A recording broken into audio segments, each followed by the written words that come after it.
What happened while we were away, brought to you by Shattering Glass Ceilings. The votes for President of the United States are as follows. Donald J. Trump of the state of Florida has received 312 votes. Kamala D. Harris of the state of California has received 226 votes. Kamala Harris presided over the certification of Donald Trump's landslide win in the 2024 elections. It's the first time a woman and person of color has certified the election she was absolutely freaking mogged in. It's the first time not a single congressional Democrat objected to the victory of a Republican presidential candidate since 1988.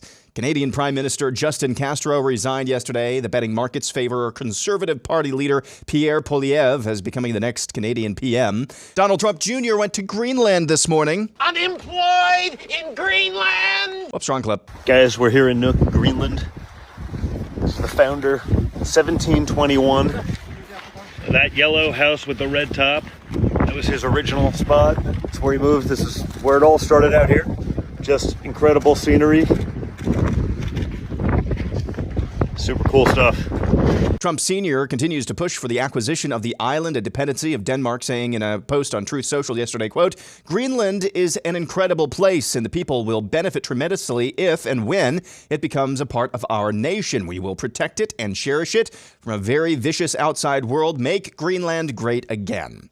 Meta, that's the parent company of Facebook and Instagram, announced yesterday that UFC founder and CEO Dana White will be among 3 new members of Meta's board of directors. White, as you know, is a staunch supporter of Donald Trump. Meta CEO Mark Zuckerberg released a video this morning announcing his company's shift to protect free speech and get rid of politically biased fact checkers. We'll be discussing that on Fake News or Not. And finally, some hucksters bought the branding rights for the infamous company Enron and have been hyping up the supposed return of the ill-fated company over the past few months. Yesterday, new Enron fake CEO Connor Gatos unveiled the Enron Egg, a nuclear reactor for your home. It was all an elaborate joke. However, one former Washington Post journalist fell for the ruse over the past few weeks. Here's Taylor Lorenz earnestly interviewing the fake CEO of the new Enron. The people of Enron lied for years. How do you regain public trust? I would define people, if by people you mean the 15 that went to prison.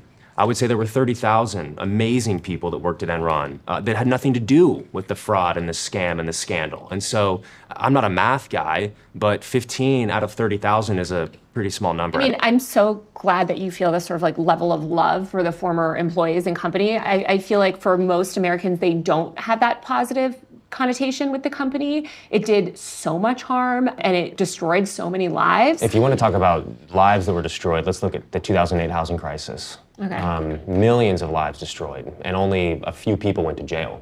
More people went to jail for Enron than for the literal destruction of the U.S. and worldwide housing economy. And so I think that there's a double standard here that we're trying to shine a light on that says, hey, do as I say, not as I do.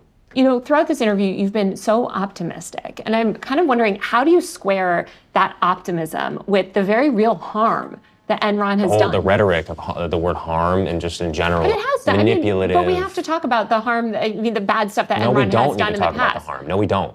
Who said that we need to talk about the harm? I'm saying, I would back up for a second and I would think, what is Enron? So Enron is not just a company, it's not just people, it's the look that your child gives you when they come down the stairs and see the Christmas tree in the morning. That's what Enron is? Yes. And that's what happened while we were away.